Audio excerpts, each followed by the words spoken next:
will share the whole story with you now. Oh, we actually do get one. In times gone by, one quarreled oft with Guizhong concerning mechanical principles. We each had our ideals, and neither would yield. Under the pretext of a social gathering, one invited the impartial Rex Lapis to judge the quality of our creations. But Rex Lapis declared that Guizhong's Obscuro Vulpus mechanism was superior. Oh my god! That used to be Clavitator. No one was too proud Clavitator? to acknowledge it. In one's heart, one knew that Guizhong was indeed the superior talent in the mechanical arts. Wow. As for the story between Guizhong and Streetward Rambler, that begins with a certain bell. In Guizhong's opinion, while mechanisms were no substitute for human composers, they were yet capable of producing simple but fine melodies. Why can't we have these people here now? Music to be an expression of the soul. Wait. An emotional enterprise that could never hope to be replicated by machinery. Is that Ping? They argued endlessly, until one asked Rex Lapis to intercede. He confiscated the bell and designated it for ceremonial use. Thereafter, shoot. one would often find them convening in the mountains, discussing music, mechanics, and all the affairs of the mortal world. Man. But these good times were not to last. War broke out between the gods, and soon engulfed the Guili plains. Guizhong was overpowered by the enemy, and fell in battle.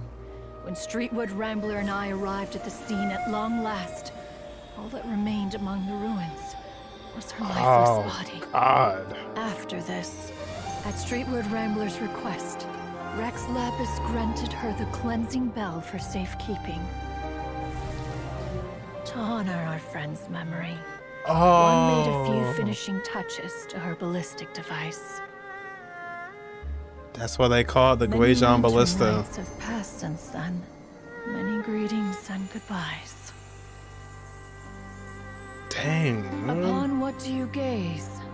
The Guili Plains? No. It's everything. Red ribbons? Oh.